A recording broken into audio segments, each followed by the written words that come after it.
vindo sobre as nuvens com poder e glória. Porque assim como o relâmpago que sai do oriente se mostra o ocidente, assim há de ser a vinda do Filho do Homem. Porque assim como o relâmpago que sai do oriente se mostra o ocidente, assim há de ser a vinda do Filho do Homem.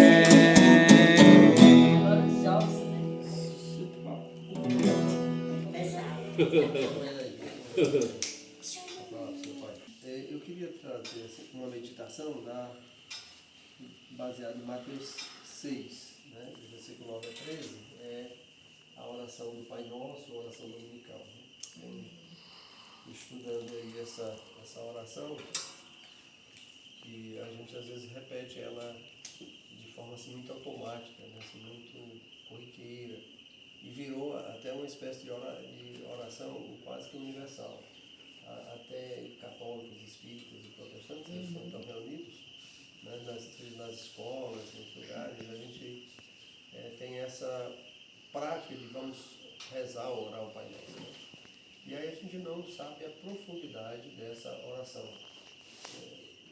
Não era, Jesus não estava dizendo que a gente repetisse ela. Não seria uma repetição, porque a profundidade de cada expressão é gigantesca, né? Mas assim, ele nos deixou como modelo. Tanto que ele reúne com os discípulos e ali, numa conversa, ele diz: quando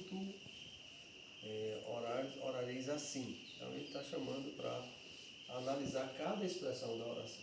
Então eu vou ler aqui o texto, e aqui, baseado no livro de Spru, a prática da oração, eu vou tentar transmitir aquilo que o Spru ensina nesse livro tão bom.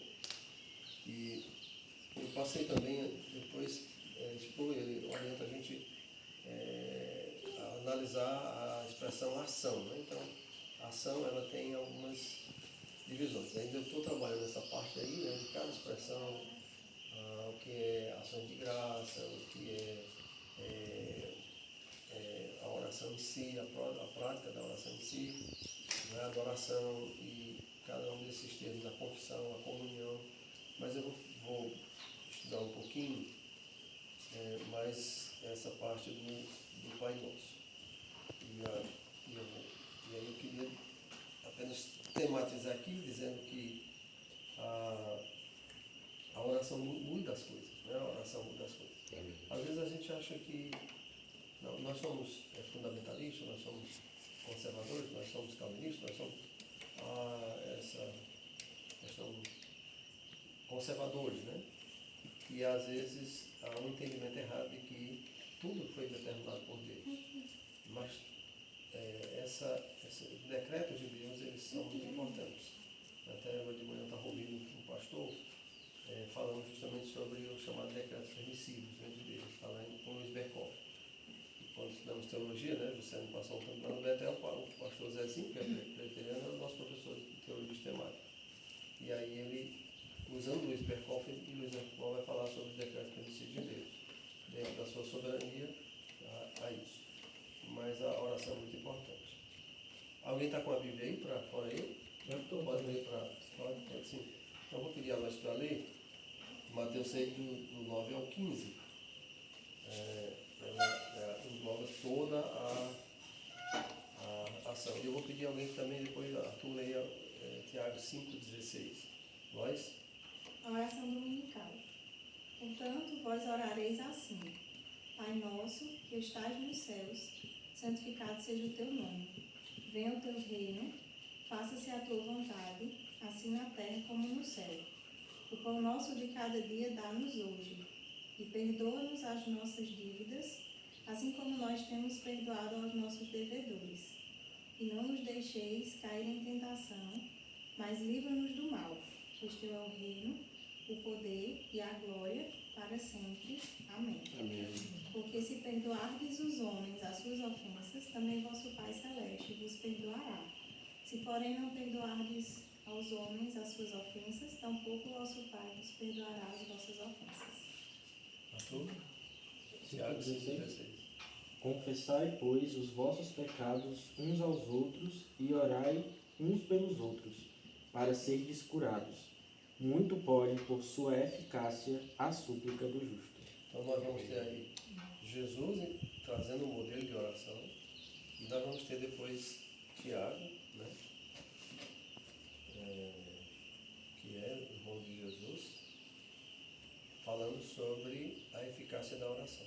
Então é importante, dois irmãos trabalhando no aspecto, né, da oração, como é importante. Tiago é aquele que nos ensina sobre a prática da vida cristã, a fé prática, a fé atuante, a fé que age, né? Então, agora, claro, do outro lado, você não pode se portar desse sentido. Eu orei, eu jejuei, eu fiz tudo e Deus não curou. Se não estava dentro do propósito eterno de Deus curar. Não estava, né? Por exemplo, uma pessoa chegou para mim e disse: eu não entendo que Deus é isso, quando Sandra morreu, né? Eu não entendo que Deus é isso. É uma menina tão boa, tão crente, mas ela pertence a Deus, pertence a nós. Eu orei, eu fiz isso, ótimo, graças a Deus, você cresceu, e Deus ouviu sua oração. Agora, ele tinha marcado aquele dia, né? Ele tinha marcado aquele dia para levar a Sandra. O mundo todo poderia se reunir para orar, essa oração seria ouvida por Deus, mas não seria atendida. Porque Deus, no seu decreto eterno, né, ele escolheu aquele dia. Spurgeon diz uma frase importante, foi citado no dia da morte de João João, que é o pai do menino ali do caldo, né? O Wellington cita uma frase de Spurgeon interessante. Ele diz assim que o dia que Deus marcou, nem a melhor equipe médica do mundo, nem os demônios podem interferir. Aquele dia Deus chamou, Deus levou e pronto, né? Aqui é uma passagem, um tempo, servimos a Deus, se é de forma plena ou não servimos, cumprimos a vontade de Deus. Então, mas a oração, Deus responde sim. É interessante. Né? Agora, isso não significa dizer que a nossa oração vai fazer Deus mudar o que Ele determinou, o que Ele traçou, o que Ele planejou, de jeito nenhum. Nossa oração deve ser sempre conduzida da forma para que Deus faça sempre a sua vontade. Né? Mas o rei estava doente, orou e Deus acrescentou 15 anos. Já estava ali nos planos eternos de Deus, a crescer 15 anos para aquele rei. Bom, eu queria trazer em forma de introdução, dizendo que a oração tem um lugar vital na vida cristã. Quando nós oramos, nós nos edificamos muito, porque nós nos aproximamos mais de Deus. Né? Nós abrimos nosso coração para falar com Deus. A oração é uma fala, é uma conversa íntima do ser humano com Deus. Ou pode ser coletiva, quando nós oramos em grupos, né? Ou quando nós oramos de forma todos. A oração também, ela nutre a obediência e a comunhão. Então, quando nós oramos a Deus e nós estamos, de certa forma, desenvolvendo aquele desejo de obedecer a Deus. Nós vamos pedir: Deus tem misericórdia, Deus nos dá força, Deus nos dá ânimo, Deus nos faz obedecer, Deus perdoa os nossos pecados, Deus olha nas minhas falhas. Eu estou apresentando ao Senhor minhas falhas, minhas fraquezas, meus projetos. Né? Então, de certa forma, leva você a querer obedecer a Deus. E essa questão da comunhão com Deus, né? E devemos sempre pedir a Deus através da oração que a vontade seja feita, porque é boa, perfeita e agradável, é o que Paulo vai ensinar na sua carta aos Romanos, capítulo 12, depois de falar sobre de fazer aquele rogo, né? Aquela expressão de rogo-vos, pois, irmãos, Paulo está dizendo: olha, é um apelo que eu faço a vocês. Né? Pelas misericórdias de Deus, ele está lembrando do amor protetivo de Deus. Bom, mas é por meio da oração que mantemos comunhão com Deus. Não é verdade? Nós lemos a Bíblia, ouvimos Deus. Através da oração nós respondemos a Deus. E isso é uma troca. Então é importante saber que o Espírito Santo nos ensina, inspira e ilumina a compreender a palavra de Deus. Então, também não existe uma oração que seja, digamos assim, sábia, eficaz, se ela não for regrada pela orientação da palavra de Deus. Então, difícil um cristão ele se portar diante de Deus se ele não conhece as Escrituras. Como é que eu vou falar com Thomas, né, se eu não o conheço? Certo? Então, quanto mais eu conheço, melhor o meu diálogo. Né?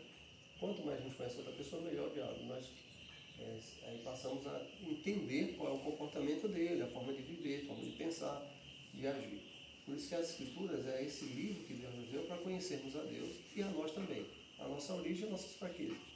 Então, através da leitura da Bíblia, nós passamos a ter essa visão ampla de quem Deus é, o que Ele quer para a gente, e essa visão ampla de quem somos e como nos suportar ou buscar a Deus. Né? Então, a oração é muito importante nisso e manter essa comunhão.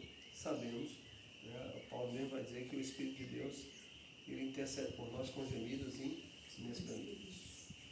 Então, Paulo também vai ensinar, você leu as cartas de Paulo aos Coríntios, a primeira e a segunda, né?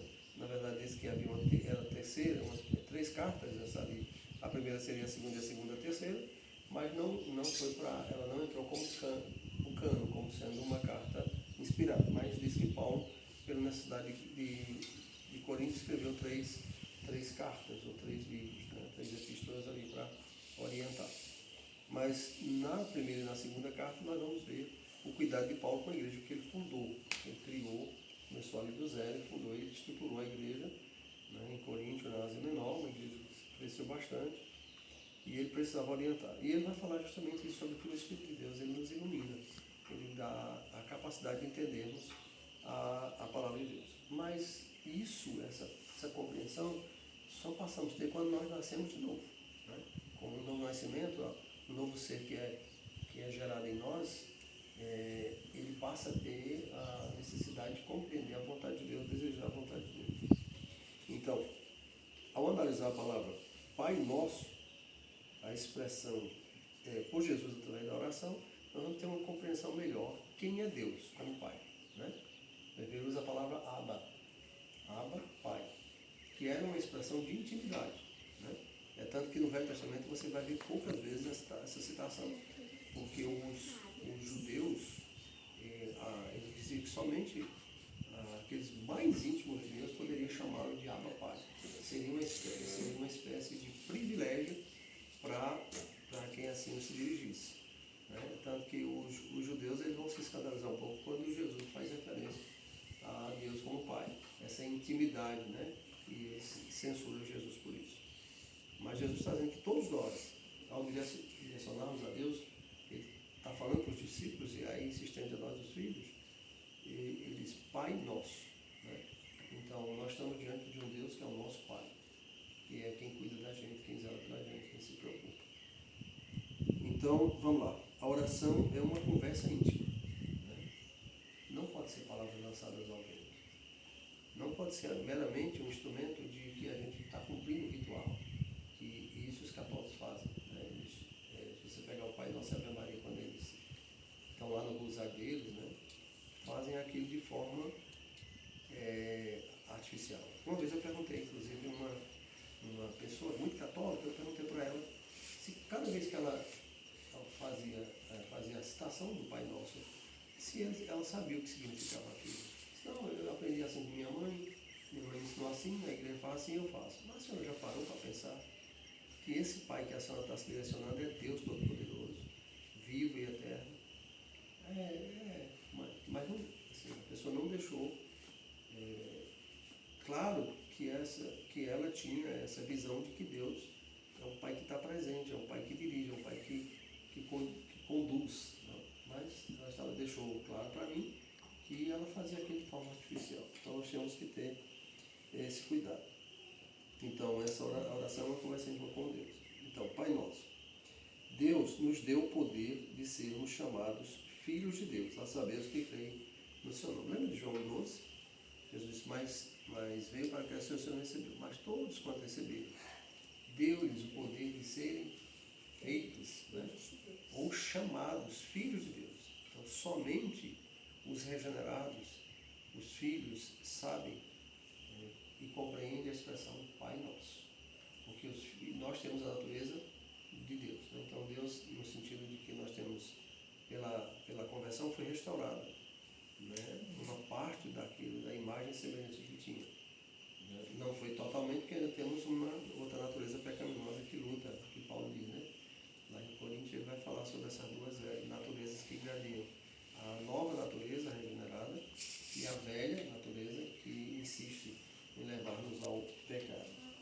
Então, sermos chamados filhos de Deus. Deus nos deu esse deu. A palavra aqui dádiva, né? Do grego graça, a expressão carisma. Do grego, o que significa isso? Esse presente, podemos chamar Deus de Pai, foi Ele que nos deu. Não é mérito nosso, nem teríamos capacidade, né? Nem saberíamos como chegar, né? Nenhuma técnica, nenhuma forma jurídica, nenhuma forma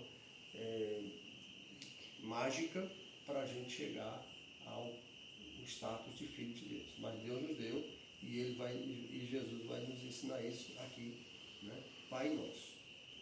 Veja, a gente precisa compreender o contexto que Jesus está.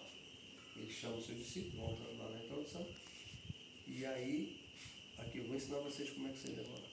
A primeira expressão, Pai Nosso. Primeiro, precisamos compreender que Deus é nosso Pai, devemos ter intimidade com Ele na nossa conversa, pode ser o assunto que for, mais escabroso, mais difícil, né? Assim, nós devemos expor. Na confissão, né, na segunda parte aqui da análise, na confissão, se for lá para o Salmo 51, Salmo 32 de Davi disse: confessei que meu pecado e a minha iniquidade não ocultei. Então, seja qual for o assunto que vamos conversar com Deus, ele tem que ser sincero, ele tem que ser abertura plena, né? O Augusto Nicodemo diz que a gente não pode confessar pecado por bloco. Achei interessante. Não, Deus me perdoa, chega à noite e diz: Senhor, me perdoa todos os meus pecados. Aí ele diz que é preguiça, né? A nossa preguiça de expor a Deus. Deus sabe. E o bom não é para Deus não, porque Deus sabe, mas é para nós. Porque toda vida que eu confesso o meu pecado, o peso eu vou retirando. Porque Jesus já os levou todos. Né? Então, somente os filhos de Deus nos chamam de Pai. Aqueles que foram regenerados. Quem não é filho de Deus, infelizmente é filho do diabo. Né? E nós temos esse grande privilégio de ser filhos de Deus. Tudo mérito de Cristo, tudo pela bondade de Cristo, tudo pela graça de Deus, né? A sua bondade e misericórdia. Então, vamos abrir aí Romanos 8, versículos a 17, para compreender, né? Aqui Paulo, escrevendo a carta aos Romanos, Paulo não tinha ido em Roma ainda, né? Foi quando na terceira viagem foi preso, mas Paulo admirava tanto a igreja de Roma, que ele desejava estar. Agora, se você for pegar na carta, eles desejam, né? Eles desejam um dia estar com vocês. Mas ele via a igreja que estava na capital de Roma, onde tinha perseguição aos cristãos. E Paulo, e é uma igreja composta por gentios e judeus, e ele admirava a firmeza, né, daqueles irmãos, mas ele precisava tratar alguns assuntos, como a justificação, o salário do pecado, né? Ele precisava tratar essa questão da segurança eterna, né? Nenhuma condenação lá. Vamos fazer? Romanos capítulo 8, versículo 12 a 17. 12 a 17. Portanto, irmãos, somos devedores, não a carne, para vivermos segundo a carne. Porque se viverdes segundo a carne, haveis de morrer, mas se pelo Espírito mortificardes as obras do corpo, vivereis. Pois todos os que são guiados pelo Espírito de Deus, esses são filhos de Deus. Porque não recebestes o espírito de escravidão, para outra vez estardes com temor, mas recebestes o espírito de adoção, pelo qual clamamos: Abba, Pai.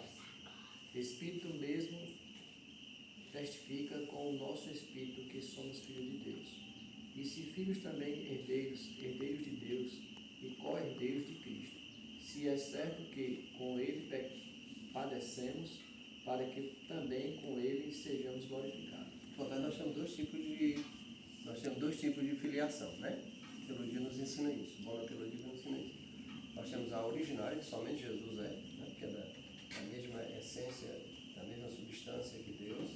Então, Jesus, por isso que é chamado Deus, como o Espírito Santo também. Né? Então, Deus gerou o Filho e o Pai criaram o Espírito Santo, formada a Santíssima Trindade, segundo o nosso catecismo. Bom, então veja só, nós estamos aqui diante de uma adoção derivada. O que é uma derivação? Aquilo que já vem de algo já existente, né? Então, nossa adoção, nossa filiação, nós pertencemos a Deus, por isso nós chamamos Abba Pai, é derivado. O Jesus nos permite, né, ser chamados também seu irmão. Nós somos co-herdeiros com Ele. Né? Então, no momento que nós passamos a ser filhos de Deus, por essa filiação derivada, nós também somos co-herdeiros com Cristo, ou seja, recebemos muitas bênçãos que o próprio Filho de Deus nos compartilha. Né? E quem é que testifica que somos filhos de Deus? O próprio Espírito. Não é Ele que é o agente regenerador? Se você for lá para João 3, para Efésios capítulo 2, né? Efésios capítulo 1, se você for ver o que Paulo diz em 2 Coríntios 5, 17, que nós somos novas criaturas. Tudo isso é uma derivação da bondade de Deus através do sacrifício de Cristo. Então nós somos filhos por essa derivação e por isso, por ser desses filhos, nós temos essa capacidade de chamar Deus de Pai, ou seja, o nosso próprio espírito regenerado, né, ele tem essa necessidade de dialogar com Deus, mas não é um diálogo desrespeitoso, né, como o Xuxa disse, aquele homem lá de cima, com aquele cabo lá de cima, como muito diz, aquela energia, aquela força, não é assim. Nós estamos diante de um Deus santo, único e verdadeiro, onisciente, onipresente, onipotente, autoexistente, autossuficiente, Deus zeloso, né? Então, nossa conversa com Deus deve ser altamente respeitosa. Não é que Deus seja um carrasco, mas é um Deus santo. Na segunda parte do estudo que eu estou tratando, vai ter um momento que a gente trata dessa parte da santidade de Deus. Né? Deus ele é averso ao pecado, mas o amor que Ele tem por nós, Ele faz com que Ele se aproxime, né, para nós através de Cristo, por causa do seu grande amor com que nos amou. Tanto que Ele diz isso lá em Romanos 5:8. Né? Deus prova seu amor para conosco pelo fato de ter Cristo morrido por nós, sendo nós ainda pecadores. Né? Mas o nosso diálogo deve ser esse diálogo respeitoso, amoroso, com Deus, e não esses que muitos fazem. Até porque, conforme o Spru, as pessoas que assim se dirigem a Deus, elas não têm a noção de quem Deus é. Né? E o Deus que elas se referem não é o nosso Deus. Elas criaram um Deus, né, e aí tratam ele da forma como quiser. Mas quando nós temos a compreensão de quem Deus é, né, aí a gente passa a entender como devemos se relacionar com Ele e tratá-lo. Né? Nossa filiação é derivada, ou seja, pela adoção, nos termos da corredoria com Cristo. Somente porque estamos em Cristo Jesus e Ele em nós que temos o privilégio de aproximarmos dele em um relacionamento de pai e filho. Né? Como é bom, né, a gente receber um abraço do filho, dar um abraço do pai. Como é bom a gente conversar, esse diálogo aberto, respeitoso. Né? É nesse sentido que Jesus está dizendo. Né? Quando ele diz eu e o Pai somos um só, ele está falando ali de essência, de coisa, de natureza, mas ao mesmo tempo ele está falando dessa questão do diálogo respeitoso. Né? E mesmo sendo Deus, ele tem sempre essa honradez de demonstrar que o Pai está acima, né? Mesmo tendo a mesma substância, a mesma natureza, mas o Pai está sempre acima, e ele diz que faz sempre a vontade, faça a vontade do meu Pai que está no céu. Por ser nosso Pai, temos o direito de chamá-lo de Pai. Um privilégio coletivo que pertence à Igreja de Deus, seu corpo. Então nós entendemos aí que Jesus começa dizendo, Pai nosso que está nos céus. A segunda expressão que nós precisamos entender é nos céus. Onde está Deus? Nos céus. Mas será que Deus está sentado no trono? Nós temos várias correntes teológicas que falam de quem Deus é. Né? E uma diz que Deus, quando fez tudo, sentou no seu trono e lá está. E ele não intervém. Se a gente ler um livro chamado Deus que Intervém, de Franz Schaeffer, que é um pastor e um filósofo holandês, ele vai explicar que Deus... Ela está com sono, né, sabe? Não estou de sono. Quer botar ela para dormir ali? Com uma moedinha para ela, sabe? Deus é bem que eu disse, não, botar uns armadores aqui, onipresente, onipotente. Aqui Cristo está falando sobre a transcendência de Deus, né? Você vê, Deus é imanente, também é transcendente. Ele é presente ao mesmo tempo que ele é infinito. Deus transcende todas as coisas. Por exemplo, há uma pergunta que foi feita. Algum ser no céu contraria as ordens de Deus? Quem fez isso? Satanás e seus anjos, Deus destituiu, né? Então 30% de todo o corpo angelical caiu com Satanás, transformando-se em demônio. Mas Satanás é igual a Deus? Não. Satanás é uma criatura de Deus. Tem uma coisa interessante que ouvi outro dia, para mostrar para vocês, quando a expressão Deus está no céu, é que ele está no comando de todas as coisas. Acima, ele quer dizer, ele está acima de tudo. De lá ele governa todas as coisas. Como eu falei, o Franchet disse que Deus intervém, e ele vai mostrar todas as interferências de Deus em toda a história e como Deus agiu, cumprindo a sua vontade. Mesmo quando os homens achavam que eles eram senhores, né? Reis, poderosos, imperadores, mas Deus estava sempre agindo. Eles eram meramente marionetes na mão de Deus. A existência de Faraó, Nabucodonosor, de Dário, de Alexandre o Grande, né? De Nero, todos eles, Constantino, todos esses estavam seguindo o propósito de Deus. Bom, então nós precisamos entender isso, que Deus é transcendente. Deus está acima da nossa capacidade humana e Ele faz tudo conforme lhe apraz. Por isso que ele está nos céus, Ele está no comando de todas as coisas e tudo está debaixo das suas ordens, né? Ele não pode ficar limitado a uma localidade, não é parte da natureza. Você lembra que tem o panteísta, né? Você sabe que é uma corrente teológica chamada panteísta. Diz que Deus está na flor, Deus está na planta, na comida, né? Não é verdade. Deus não está. Deus é o dono, comanda. Mas Deus não é uma formiga, Deus não é uma vaca. Deus é o criador de todas essas coisas. Ele criou pela sua palavra e pelo seu poder ele rege. Então nós precisamos entender que a expressão céus, Deus está dizendo, olha, nosso Pai, a quem nós pertencemos, Ele é o Senhor de todas as coisas e rege todas as coisas. Ele comanda tudo de onde Ele estiver, né? Porque Deus está acima de tudo, de todos, e Ele comanda. Então, Deus está acima e além dos limites finitos do mundo. Quando oramos, temos que nos lembrar quem somos e quem Deus é. Não deve haver arrogância e desrespeito. É aquilo que eu falei no início, né? O que é que a Bíblia diz? Nós vamos se aproximar de Deus com santa reverência e santo temor. O temor aqui não é um medo, aquele medo exorcizante, mas o respeito e a reverência. Essa expressão seria com reverência, né?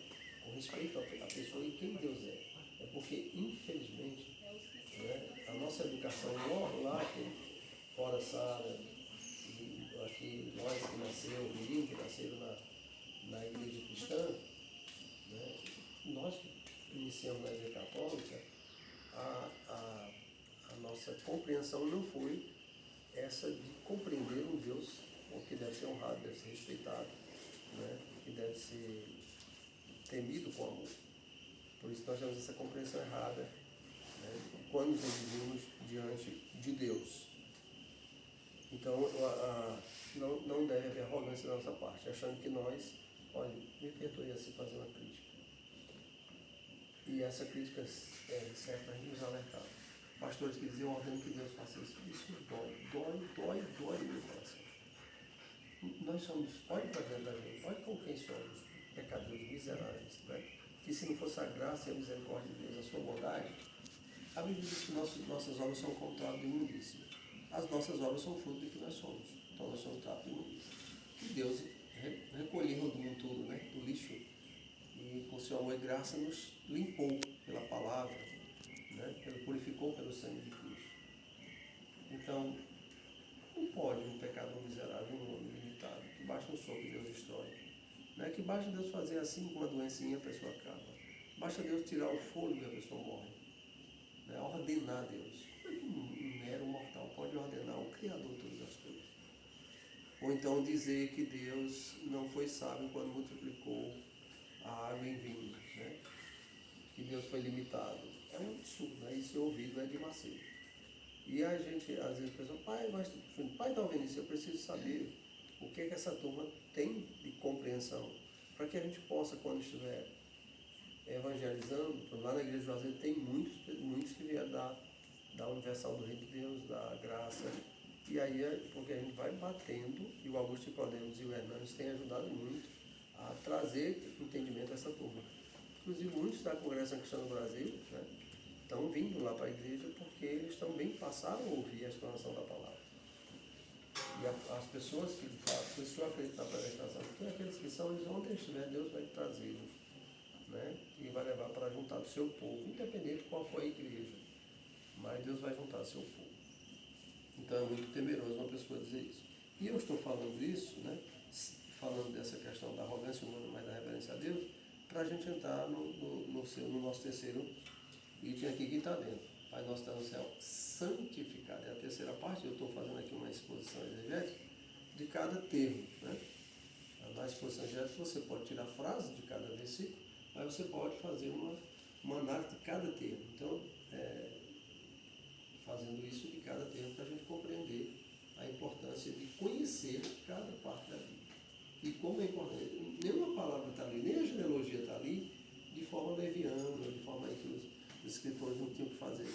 Elas estão aí colocadas por Deus porque elas têm cada uma importância. Toda a escritura é divinamente inspirada, né? Paulo está falando isso a Timóteo, dizendo, ó Timóteo, aquele Velho Testamento todinho, e tudo que vai vir para frente é inspirado por Deus. Inspiração, a gente aprende lá em teologia sistemática, que é a ordem de Deus, ou seja, a capacidade que Deus deu pelo seu Espírito de que os autores escrevessem de acordo com a vontade de Deus e aquilo que Deus queria que ficasse escrito, né?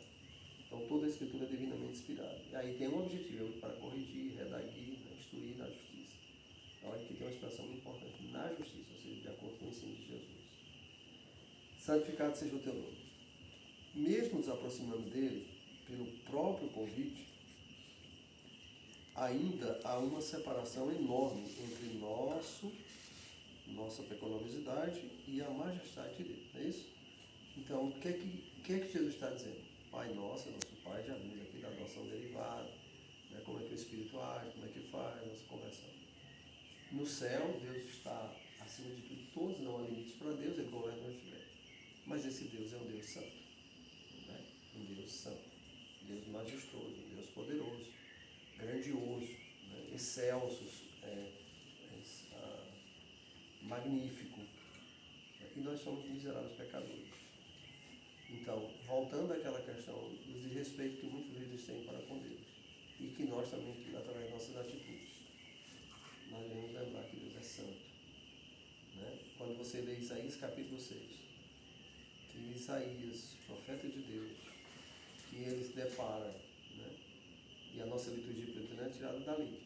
Então, a nossa confissão, ele chega diante de Deus, quando ele tem aquela visão, o que ele diz? Né? Ai de mim, sou um pecador. Habito no meio de um povo de puros lábios. Santo, santo, santo. Olha, ele repete 3 vezes. Não está ali à toa. É o Senhor, olha só, Filho, não usa a palavra hebraica, é Donai, dos exércitos. É o Senhor dos exércitos. Toda a terra está cheia da sua glória. A visão que ele tem. Aí o anjo vem e toca, né, ali a palavra tocando os seus lábios. Então, nós temos que ter essa visão que Isaías teve, da santidade, da majestade e da grandeza de Deus, né? Deus é perfeito, nós somos imperfeitos. Ele é infinito, nós somos finitos. Ele é santo, nós somos pecadores, nós somos impuros. Deus exige ser tratado como santo. Ele é zeloso de sua honra. Ele diz que Deus dá sua glória a ninguém, né? Deus não partilha, não compartilha de sua glória a ninguém. Ele é o único que devemos ser adorados. Deus deve ser tratado como santo. O nome de Deus deve ser santificado. Devemos, como cristãos, manter o nome de Deus como santo, porque ele é santo. Ele usa a expressão aqui, hagios, kadosh, que é uma referência que os judeus usavam somente para o ser de Deus. Né? E no grego, Paulo vai usar a expressão que os gregos entendiam que era dada ao maior de todos. Então, manter o nome de Deus santo no nosso trabalho, no nosso ministério e em todos os aspectos da nossa vida. Tudo que formos fazer deve visar a honra de Deus, né? Tudo para a glória de Deus. Vamos abrir Ezequiel 36, 22, que nós vamos ver. Ezequiel, lembra? Foi o profeta que viveu durante o período de cativeiro, período de 70 anos, 72, como alguns dizem, de cativeiro babilônico. Então, o povo foi para lá e passou lá 70 ou 72 anos, depois voltou através de Esdras e Neemias, né, com restauração. Neemias vem antes, depois Esdras também. Aí tem a questão da restauração física dos muros da cidade, depois vem a restauração espiritual com a leitura. Você lê o livro de Neemias ou de Esdras com a leitura, a renovação, o avivamento espiritual. Né? Avivar é justamente reacender essa chama pelo amor e respeito a Deus. Então, Israel tinha a responsabilidade de mostrar a grandeza de Deus e não profanar o seu nome. E aí eu trago uma aplicação aqui para nós, como bom presbiteriano. Né? Assim é a igreja hoje. Se não honrar o nome de Deus, não tem significado de ser. Então nós precisamos honrar. E vamos para a quarta divisãozinha. Então nós vimos que Pai nosso que está no céu, santificado seja o teu nome. A outra expressão é: venha o teu reino. Então entendemos que Deus é nosso Pai, entendemos que Ele está acima de tudo, todos, Ele comanda todas as coisas, e que Ele é santo, e que esse Deus santo, que é o nosso Pai, nós temos que pedir que o reino dele venha. Aí parece uma contradição. Jesus não veio? Veio, né? O reino foi implantado, mas o reino na sua totalidade, na sua absoluta forma, no seu absoluto grande poder, ainda não veio, porque só vai vir com a segunda vinda de Jesus. Né? E por que nós devemos fazer isso? Pedir. A palavra reino ali é basilé. Né? Basilé significa assim, que o teu domínio venha na totalidade. Que o Senhor venha na sua grandeza, na sua grande majestade, e o Senhor desbanque, destrua Satanás, as obras, destrua o pecado. Né? E nós temos uma ideia de que Deus vai destruir essa terra e o céu e essa terra. Não é assim.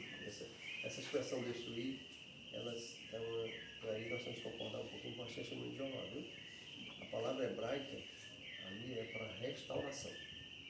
Tanto se você olhar Paulo, ele vai falar, ele vai explicar justamente isso, que a natureza ela geme, ela guarda o que chama de restauração. E essa restauração é uma restauração em que Deus vai retirar o pecado, não vai existir mais a presença de Satanás, né, nem do mal, mas Deus vai restaurar.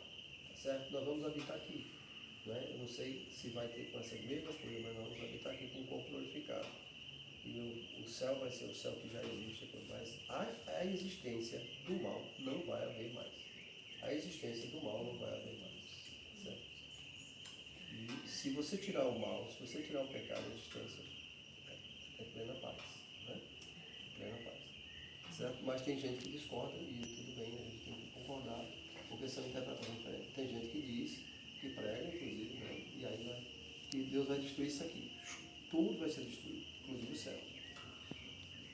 E aí Deus vai criar um novo céu, uma nova terra. A palavra hebraica mesmo lá, eu não lembro o nome agora, mas ela fala, a palavra hebraica aplicada ali, lá que está lá, Isaías, é justamente essa da restauração. Mas a interpretação de alguns seria a destruição total. Tudo bem. Bom, então, um tema muito importante no ensino de Jesus Cristo. O próprio João Batista anuncia o arrependimento porque estava próximo o reino de Deus. Se você pegar Mateus 3:2, ele vai falar isso. Né? João Batista diz, ele chamava até de raça de víbora, né? Arrependei-vos porque o reino de Deus está próximo. Jesus já tinha nascido como um bebezinho, ele cresceu. Né? E ele estava iniciando o seu ministério. João é o precursor. Essa linguagem, precursor, ou atalaia, que anuncia aquele que vem na frente. Então, João começa 6 meses antes de Jesus iniciar seu ministério, pregando, dizendo, ó, está chegando o Rei, está chegando o Messias, está chegando o Salvador, né? O Rei dos Reis, Senhor dos Senhores, e ele está vindo. Para vocês compreenderem, para vocês verem, para vocês aceitarem, vocês precisam arrepender, ou seja, mudar essa atitude de vocês, né? E ter o coração aberto para que esse Rei entre, né? E faça domínio em vocês. E João vai falar isso claramente nas suas mensagens. Inclusive, alguns dos apóstolos de Jesus eram discípulos de João. Se você vê, né, o próprio João e outros são discípulos de João, e quando vem Jesus vão, e o próprio João diz, sigam, né? Ele é o Messias. O próprio João, quando Jesus chega, que está se batizando, e João vai dizer isso, eu não sou dito nem de desatar tua sandália, mas o que Jesus disse, deixa, João, tem que se cumprir, né? Tem que se cumprir, e aí se cumpre, certo? Então, com Jesus Cristo, o Rei chegou, não só para ser o Rei espiritual da igreja, ele é o Rei do universo, mesmo o mundo não o reconhecendo, né? E aí, por exemplo, se você pegar os judeus tradicional, e eu lembro de uma conversa que eu tive com o Diego de Novo, que era um rabino, professor da universidade, professor de Direito constitucional na Universidade do Rio de Janeiro, e numa conversa que eu tive com ele, e eu perguntei a ele qual era a compreensão que eles tinham de Jesus. Ele diz, nós entendemos que Jesus não é o grande rei que viria, aguardamos o Messias, mas entendemos que Jesus é um homem bom, um profeta, né? E aí eu disse assim, mas tudo pode ser isso.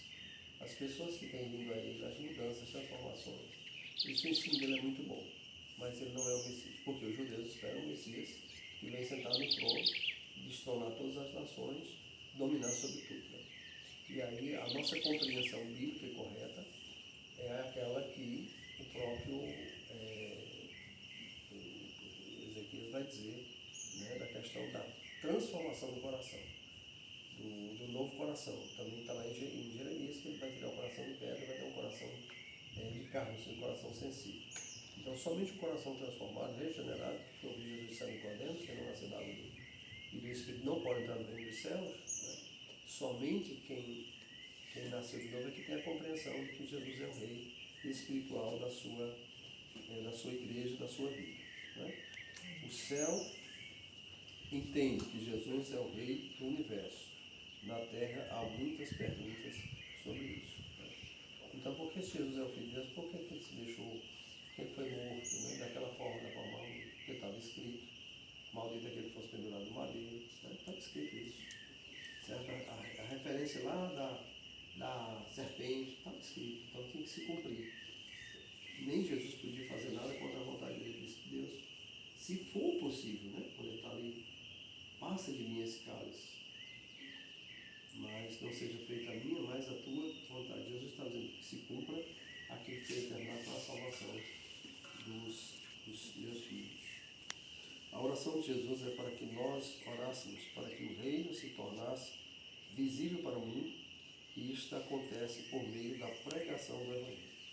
Então veja, a nossa responsabilidade enquanto pregadores, né, enquanto evangelistas, é muito importante. Então a gente não pode deixar de pregar o Evangelho, porque como é que o reino de Deus se expande através da pregação do Evangelho? Uma frase de Spurgeon diz assim: quando a igreja prega, quando o Evangelho é semeado, quando o Evangelho é disseminado, não é? O reino cresce e a força do mal diminui. Um exemplo simples. Digamos que aqui tivesse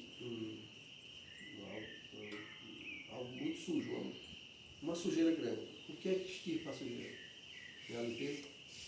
Quando o Evangelho ele vai adentrando, ele vai limpando, na medida que se expande, ele vai convertendo, modificando, e os corações vão sendo tomados pelo Evangelho. Então veja, nós somos filhos, Deus é nosso Pai, e nós temos uma responsabilidade muito grande. Quando Jesus disse, ide pregar o Evangelho, não é uma ordem, é um imperativo ali. O imperativo grego ali é dizendo, eu estou ordenando que vocês vão e pregam o Evangelho. Então é nosso dever pregar o Evangelho onde estiver, na escola, com os alunos, no escritório, onde estivermos, né? nosso trabalho, nós temos que pregar o Evangelho. Não é ser evasivo, deixar de trabalhar porque aí foge a questão da responsabilidade. Mas na oportunidade que eu tiver, eu devo pregar o Evangelho. Porque eu preciso expandir o reino de Deus, e isso é feito através do Evangelho, que almas são ganhas, né? E isso também diminui a influência do diabo. De Acácio diz isso. Né? De Acácio é um autor que até outro dia eu cheguei lá e me deu ver. Ele pegou um livro que eu tenho de Acácio, né? E botou, conversou de baixo, quase que eu morro do coração. Fui lá e tirei, né? Porque é uma orientação muito boa. E ele vai dizer isso. Então, quando eu prego o Evangelho, a alma se converte. A influência do reino aumenta, e a influência do reino de Deus aumenta, e a influência do reino do mal diminui. Né? E aí eu queria trazer outra aplicação aqui. Os cristãos devem orar pela manifestação do reino de Cristo e a vinda do seu reino. As pessoas não têm que adivinhar a quem nós exaltamos ou a quem nós servimos. Né? Certo? Então, as pessoas devem olhar para a gente e ver que Cristo habita na gente. E aí, por último, é bem rapidinho aqui, só para entender. Faça-se a tua vontade. Deus é o nosso Pai, Ele está nos céus, né? Está nos céus, Ele é santo, e devemos pedir que o reino dele venha para a terra.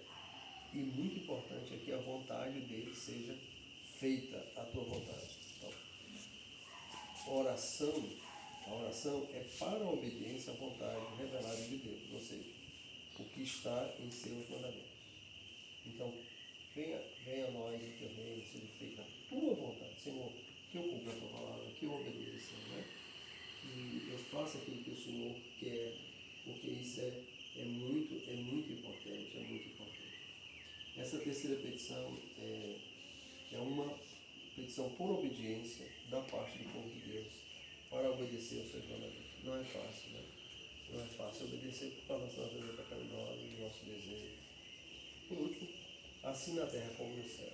E aí eu já fiz uma colocação aqui quando eu disse: os anjos desobedecem no céu? Não, né? Se você ver a própria, o exemplo de Isaías capítulo 6, os querubins que estão diante dele, né? Com duas cobras roxas, com duas onze, e fica dizendo o quê? Santo, santo, santo é o Senhor.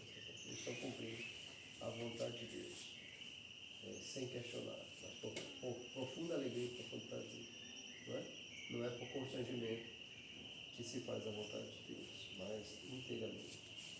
E isso devemos fazer porque os mandamentos do Senhor não são penosos, eles trazem paz. Por último, assim na terra e no céu, os anjos na corte divina fazem o que Deus deseja.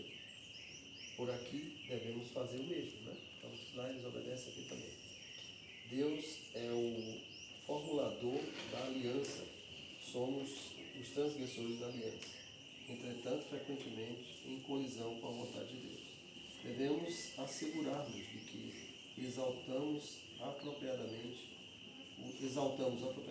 Deus da criação e honrando corretamente, adorando e exaltando.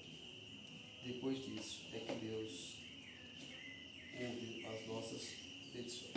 Então, quando nós obedecemos, teríamos mais alguns pontos, mas eu vou ficar por aqui. O pão nosso, né? E o perdão.